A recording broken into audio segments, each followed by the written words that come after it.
আজকে কবি দর্পণ কবিরের একটি অনবদ্য কবিতা আবৃত্তি করছি। বসন্ত নয় অবহেলা। বসন্ত নয়, আমার দরজায় প্রথম কড়া নেড়েছিল অবহেলা। ভেবেছিলাম অনেকগুলো বর্ষা শেষে শরতের উষ্ণতা মিশে এলো বুঝি বসন্ত। দরজা খুলে দেখি আমাকে ভালোবেসে এসেছে অবহেলা। মধ্য দুপুরের তির্যক রোদের মতো অনেকটা নির্লজ্জভাবে আমাকে আলিঙ্গন করে নিয়েছিল অনাকাঙ্ক্ষিত অবহেলা। আমি চারপাশে তাকিয়ে দেখেছিলাম আমার দিন দশায় কারো করুণা বা আর্তিব পেখম ছড়িয়ে আছে কিনা। ছিল না। বৃষ্টিহীন জনপদে খড়খড়ে রোদ যেমন দস্যুর মতো অদমনীয়, তেমনি অবহেলাও আমাকে আগলে রেখেছিল নির্মোহ, নিঃসংকোচিত। আমি অবহেলাকে পেছনে ফেলে একবার ভোঁ দৌড় দিয়ে এগিয়ে গিয়েছিলাম। তখন দেখি আমার সামনে কলহাস্যে দাঁড়িয়েছে উপেক্ষা। উপেক্ষার সঙ্গেও একবার কানামাছি খেলে এগিয়ে গিয়েছিলাম তোমাদের কোলাহল মুখর আনন্দ সভায়। কি মিলেছিল?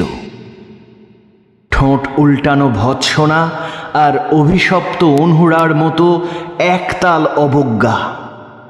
তাও সয়ে গিয়েছিল একটা সময়। ধরেই নিয়েছিলাম আমার কোনো কালেই হবে না রাবেন্দ্রিক প্রেম। তোমাদের জয়গানে করতালিতে নতজানু থেকেছিল আমার চাপা আক্ষেপ, লজ্জা। বুঝে গিয়েছিলাম জীবনানন্দময় স্বপ্ন আমাকে ছোঁবে না। জয়নুলের রং নিয়ে কল্পনার বেশাতি হারানো দিনের ঐন্দ্রালিক তন্ময়তা বা ফুল পাখি নদীর কাব্যালাপে কারা মশগুল হলো এ নিয়ে কৌতূহল দেখাবার দুঃসাহস আমি দেখাইনি কখনো। এত কিছু নেই জেনেও নজরুলের মতো বিদ্রোহী হব সেই অমিত শক্তিও আমার ছিল না। মেনে নেয়ার বিনয়টুকু ছাড়া আসলে আমার কিছুই ছিল না।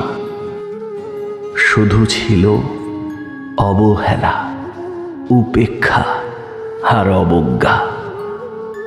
হ্যাঁ, একবার তুমি বা তোমরা যেন দয়া করে বাঁকা চোখে তাকিয়েছিলে আমার দিকে। তাচ্ছিল্য নয়, একটু মায়াই যেন ছিল। হতে পারে কাঁপা আবেগও মিশ্রিত ছিল তোমার দৃষ্টিতে।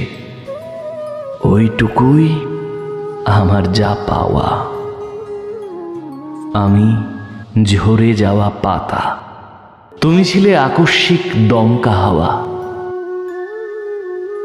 তারপরও অবহেলার চাদর ছাড়িয়ে উপেক্ষার দেয়াল ডিঙিয়ে ও অবজ্ঞার লাল দাগ মুছে জীবনের কোনো সীমারেখা ভাঙতে পারিনি আমি।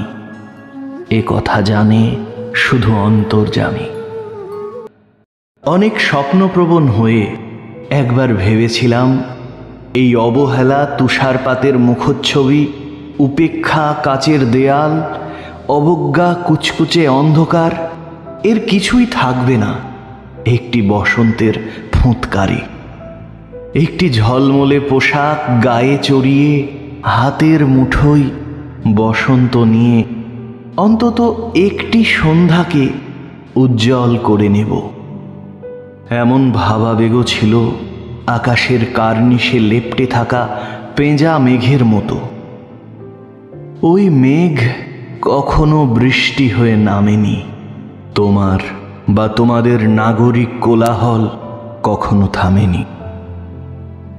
অর্ধেক জীবন ফেলে এসে দেখি অনেক কিছু বদলে গেছে। সে কি কোথায় হারালো কৈশোরের দিনলিপি বিপন্ন করা অবহেলা, স্বপ্নকে অদমনের স্বরলিপিতে আটকে ফেলা উপেক্ষা, আর তারুণ্যকে ম্রিয়মাণ করে রাখার অবজ্ঞা। ওরা আমাকে চোখ রাঙাতে পারে না ঠিক, তবে এখনো পোর খাওয়া দিন বড্ড রঙিন। আমি আজ সমুদ্র জলে হাত রেখে বলে দিতে পারি, কোন ঢেউয়ে ভেসে বেড়াচ্ছে তোমাদের গোপন অশ্রুকণা। আকাশ পানে তাকিয়ে বুঝতে পারি, কার দীর্ঘশ্বাসে ঝরে পড়ছে নক্ষত্র। এমনকি তুমি যে সম্রাজ্ঞীর বেশের আড়ালের মিহিন কষ্ট চেপে হয়েছ লাবণ্যময় পাষাণ পাথর, এটাও দেখতে পাই অন্তর্দৃষ্টি দিয়ে। আমি জানি দীর্ঘশ্বাসে ভরা এ আখ্যান যদি পেত কবিতার রূপ, সেই অবহেলা হতো বসন্ত স্বরূপ।